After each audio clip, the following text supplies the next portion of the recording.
Quem era esse homem? Por que milhares abandonaram seus lares para ouvi-lo? E por que até reis tremiam com suas palavras? Imagine um profeta tão ousado que enfrentou reis. Tão puro que escolheu o deserto em vez do conforto da cidade, e tão destemido que daria sua vida pela verdade. Ele era diferente de qualquer homem de seu tempo. Não tinha exército, palácio ou riqueza. No entanto, suas palavras tinham mais peso do que as vozes dos governantes. Antes que Jesus pregasse um único sermão, sua voz já clamava nas colinas áridas da Judéia, exigindo a atenção de uma nação inquieta. Arrependam-se, pois o reino dos céus está próximo. Suas palavras abalaram a elite religiosa, comoveram os corações das pessoas comuns e atraíram multidões ao Rio Jordão. Ele não era um estudioso, nem um guerreiro, nem um governante. No entanto, o próprio Jesus declararia mais tarde: entre os nascidos de mulher, não surgiu ninguém maior do que ele. Seu nome era João, e ele foi um homem escolhido antes de seu nascimento, cheio do Espírito Santo desde o ventre e separado para uma missão: preparar o caminho para o Senhor.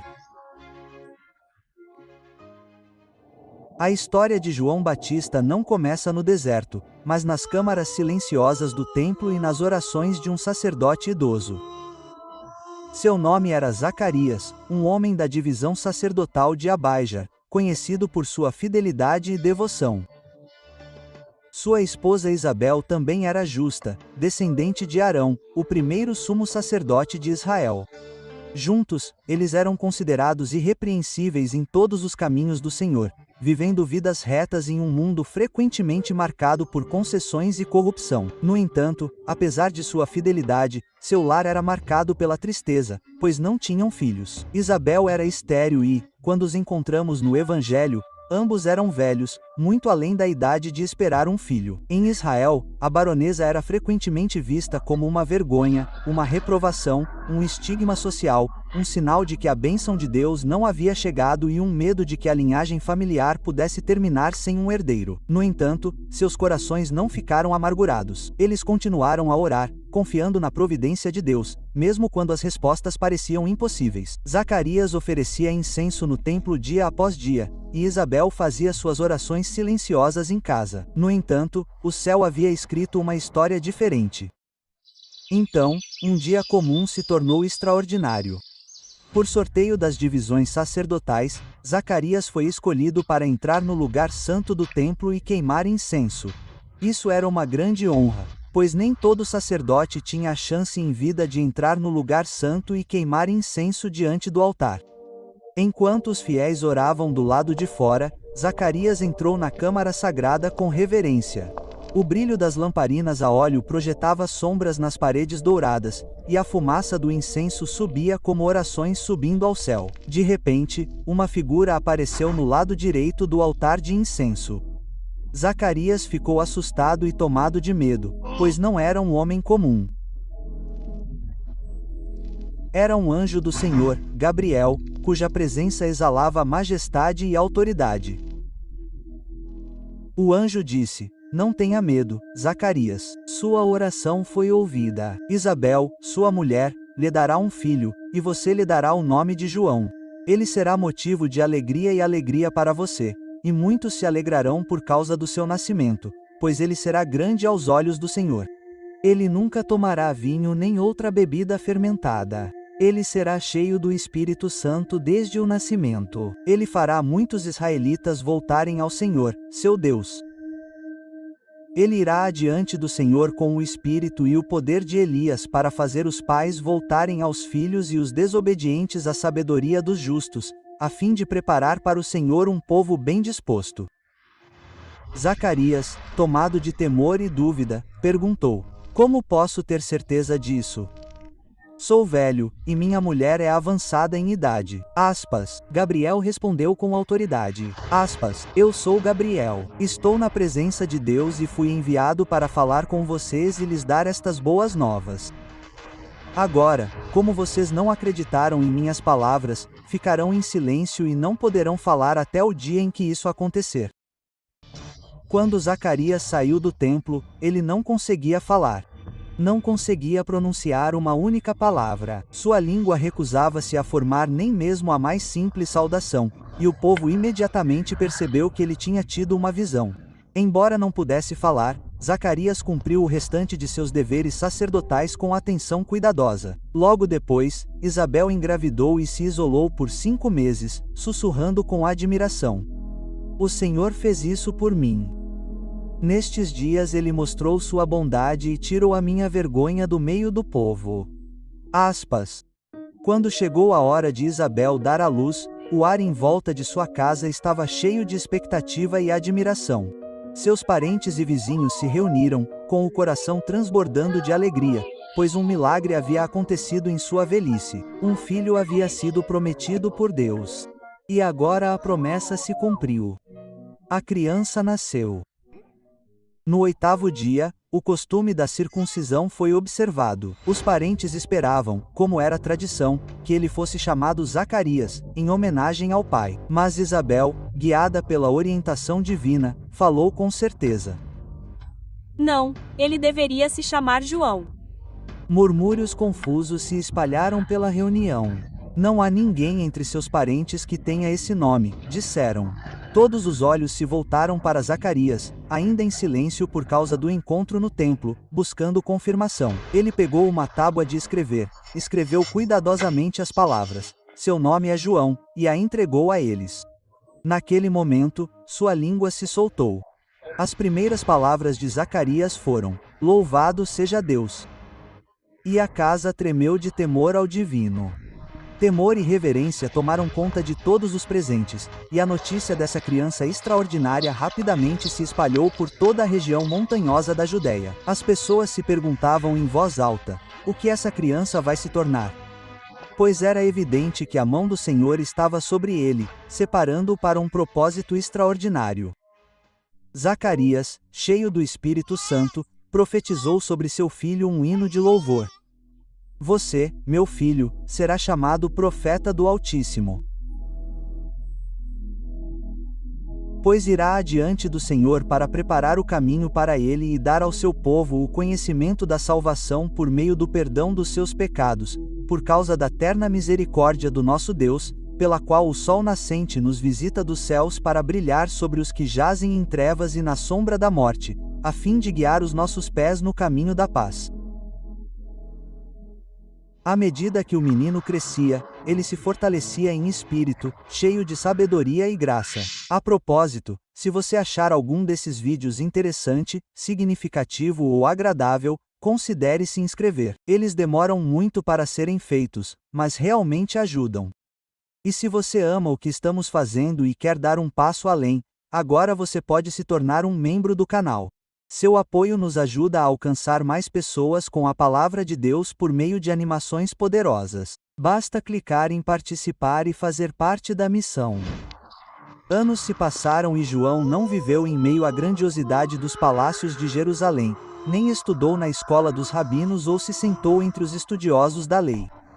Em vez disso, ele se retirou para o deserto, a terra acidentada e indomável onde os profetas da antiguidade costumavam ir para se aproximar de Deus. Ali, a vida de João foi despojada de conforto, luxo ou refinamento mundano. Suas roupas eram simples, tecidas com pelos de camelo, presas na cintura com um cinto de couro, e sua dieta era tão severa quanto o ambiente ao seu redor: gafanhotos e mel silvestre. Ele não era refinado nem refinado. No entanto, cada aspecto de sua vida irradiava um fogo sagrado. Naquela época, Israel era uma nação em turbulência. A mão pesada do domínio romano pesava sobre o povo. Impostos e opressão pesavam sobre todas as famílias, e a corrupção se alastrava dentro do sacerdócio. Muitos ansiavam pela libertação, pelo Messias prometido por meio dos profetas. Em meio a essa inquietação, a voz de João trovejou do deserto: "Arrependam-se, pois o reino dos céus está próximo." Aldeões, soldados, cobradores de impostos e pessoas comuns vinham de toda a Judéia e Jerusalém, de aldeias e cidades ao longo do Jordão, em busca de seu batismo e de suas palavras. Até mesmo fariseus e saduceus se aventuravam a sair de Jerusalém para ouvi-lo. Eles acorriam em massa ao rio Jordão, o mesmo rio que gerações antes haviam cruzado para a terra prometida sob o comando de Josué. João os batizou no Jordão. Suas palavras eram cortantes e esperançosas. Eu os batizo com água para arrependimento. Mas depois de mim vem aquele que é mais poderoso do que eu, cujas sandálias não sou digno de levar.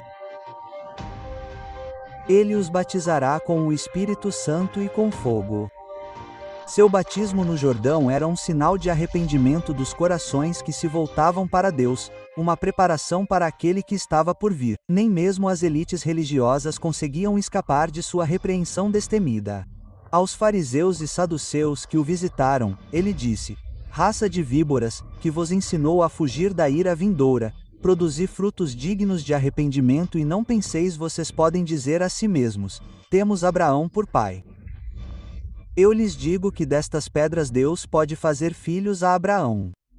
João era destemido, não se importava com posição, status ou aprovação. Sua missão era singular e inabalável: preparar os corações para a vinda do Senhor. Um dia, as multidões se reuniram no Jordão, como de costume, e entre elas chegou Jesus de Nazaré. A notícia de sua vinda se espalhou, e João imediatamente o reconheceu, não apenas como mais um buscador, mas como o Messias há muito esperado, aquele para quem seu ministério vinha se preparando o tempo todo. Um momento de hesitação tomou conta de João, pois ele entendeu a gravidade do que estava prestes a acontecer. Com reverência e admiração, ele disse a Jesus: eu preciso ser batizado por ti, e tu vens a mim? A resposta de Jesus foi calma, mas cheia de autoridade divina. Que assim seja agora. É apropriado que façamos isso, para cumprir toda a justiça. Embora surpreso, João se submeteu. Ele conduziu Jesus até as águas correntes do Jordão. Ao ser batizado, Jesus desceu ao rio com solene dignidade. E quando emergiu, os próprios céus pareceram responder. O firmamento se abriu amplamente sobre ele. O Espírito de Deus desceu de forma visível, suave, porém inconfundível, como uma pomba pousando sobre ele. E do céu uma voz ecoou por sobre o rio e sobre as colinas do deserto: este é o meu filho amado, nele me comprazo. O momento foi profundo, o ápice do ministério de João. Mais tarde, João Batista testemunhou com clareza e admiração: eu vi o Espírito descer do céu como uma pomba e pousar sobre ele, e eu mesmo não o conhecia. Mas aquele que me enviou para batizar com água me disse: aquele sobre quem você vir o Espírito descer e pousar é o que batizará com o Espírito Santo. Eu vi e testifico que este é o escolhido de Deus. O mundo testemunhou a revelação pública do Filho de Deus, e a missão de João Batista de preparar o caminho ao longo da vida foi cumprida na gloriosa confirmação. Certo dia, João estava com 2 de seus discípulos perto do Jordão. Enquanto eles observavam, Jesus de Nazaré se aproximou, caminhando com calma e autoridade. João voltou-se para seus discípulos e, com clareza inabalável, proclamou: eis o Cordeiro de Deus. Os 2 discípulos, impressionados com o poder da declaração de João, pararam por apenas um momento. Seus corações reconheceram que ali estava aquele para quem João havia apontado o tempo todo, o cumprimento de toda esperança e promessa. Sem hesitar, eles deixaram João e começaram a seguir Jesus. Eles o seguiram não porque João havia ordenado, mas porque o Espírito havia aberto seus olhos para a verdade que João havia testemunhado há muito tempo. Este era o enviado do céu, o Salvador de Israel e do mundo. João os observou partir com humildade e alegria silenciosa, sabendo que seu propósito havia sido cumprido naquele momento. Ele havia apontado Cristo a outros, não se apegando a seus seguidores, mas regozijando-se porque o Messias agora estava recebendo a devoção e a atenção que merecia. Mesmo quando o ministério de Jesus começou a atrair grandes multidões, João continuou pregando e batizando no Jordão. Alguns dos seus discípulos ficaram inquietos ao perceberem que mais pessoas estavam seguindo Jesus. Mas João, com humildade e autoridade, os lembrou: uma pessoa só pode receber o que lhe é dado do céu. Eu não sou o Messias, mas sou enviado adiante dele. A noiva pertence ao noivo. O amigo se alegra com a voz do noivo. Essa alegria é minha e é completa. Ele deve se tornar maior. Eu devo me tornar menor. As palavras de João não foram apenas uma correção, mas uma poderosa lição de submissão ao plano de Deus. Sua alegria nunca estava em sua própria fama, mas em apontar os outros para Cristo. A pregação destemida de João e seu chamado intransigente à justiça acabaram por colocá-lo em conflito com os governantes de sua época. Entre eles estava Herodes Antipo, o tetrarca da Galileia. Com ousadia, sem medo das consequências, João o confrontou. Não te é lícito possuí-la. Ele se referiu a Herodísio, a esposa de seu irmão Filipe, a quem Herodes havia ilegalmente tomado como sua. Esse casamento foi mais do que um escândalo pessoal. Era uma clara violação da lei de Deus. A lei de Moisés proibia um homem de tomar a esposa de seu irmão enquanto este ainda estivesse vivo. As palavras de João expuseram o pecado, chamando Herodes ao arrependimento diante do povo. Herodíade ardia de raiva. Seu orgulho e senso de direito não toleravam ser condenada publicamente. Ela nutria rancor contra João, buscando matá-lo em segredo. A pedido dela, Herodes mandou prender João e confiná-lo na fortaleza de Macaras. No entanto, mesmo na prisão, a influência de João perdurou. O povo ainda o considerava um profeta. O próprio Herodes, embora incomodado com a repreensão de João, hesitou em matá-lo. Herodes temia João e o povo, sabendo que João era justo e santo. Embora intrigado, ele foi atraído por suas palavras e até o manteve protegido. Por um tempo, João permaneceu atrás dos muros da prisão, seguro, mas silenciado. Mas chegou o dia fatídico em que o banquete de aniversário de Herodes foi realizado. Dignitários, soldados e convidados de toda a região encheram o salão, e suas risadas e conversas se misturavam à música. A filha de Herodíade, uma jovem dançarina, se apresentou diante dos convidados. Seus movimentos eram graciosos, cativando a todos os presentes. Herodes, encantado com o espetáculo, ficou tão satisfeito que jurou: tudo o que me pedires, te darei, ainda que seja metade do meu reino. Herodíade, observando atentamente, viu a oportunidade e silenciosamente pediu à filha que falasse. Instigada pelas instruções astutas da mãe, a menina voltou-se para Herodes e, sem pestanejar, fez o que pedia. Quero que me des agora mesmo a cabeça de João Batista numa bandeja. Herodes estava cheio de angústia e medo. Ele respeitava João e temia a reação do povo que o considerava um profeta. No entanto, preso ao seu juramento e aos olhos dos convidados, não pôde recusar. A ordem foi dada e João foi decapitado na prisão. Seus discípulos chegaram em silêncio, com o coração pesado de tristeza. Levaram seu corpo com reverência e o depositaram em um túmulo, lamentando a perda do homem que havia preparado o caminho para o Messias. Quando Jesus soube da morte de João, retirou-se das multidões para um lugar solitário, buscando refúgio na oração e na solidão, com o coração pesaroso pela morte daquele que havia preparado fielmente o caminho para seu ministério. Embora sua vida tenha sido tragicamente interrompida, a missão de João foi totalmente cumprida. Desde o momento de sua concepção milagrosa até seu ministério destemido no deserto, ele cumpriu fielmente o propósito que Deus havia estabelecido diante dele. Ele havia preparado os corações do povo para a vinda do Messias, chamando Israel ao arrependimento com ousadia intransigente. Cada batismo no Jordão, cada palavra de advertência e esperança apontava para aquele que redimiria o mundo até seu último suspiro na prisão de Herodes Antipo. O próprio Jesus deu testemunho de João, declarando: em verdade vos digo que, entre os nascidos de mulher, não surgiu ninguém maior do que João Batista. Contudo, aquele que é o menor no reino dos céus é maior do que ele.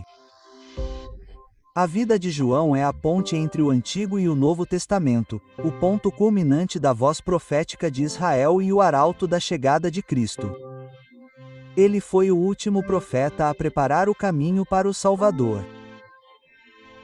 Mesmo agora, séculos depois, a vida de João continua a inspirar, lembrando-nos de que um servo fiel pode mudar o curso da história e direcionar inúmeras almas para a salvação.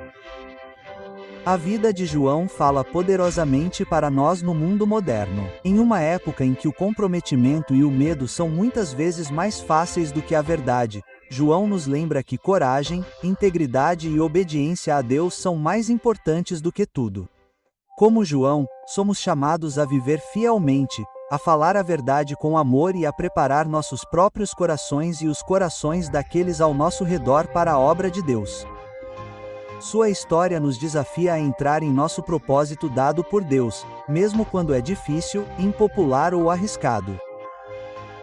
Ela nos lembra que a grandeza no reino de Deus não é medida por status ou reconhecimento, mas por fidelidade, humildade e obediência.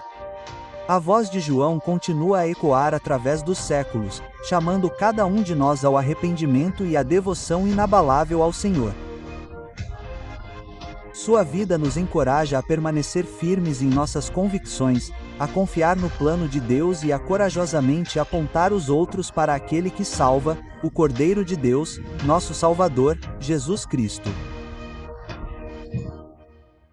Se você ainda não se inscreveu, não se esqueça de fazer isso. Isso realmente nos ajuda a continuar fornecendo a você vídeos incríveis como este.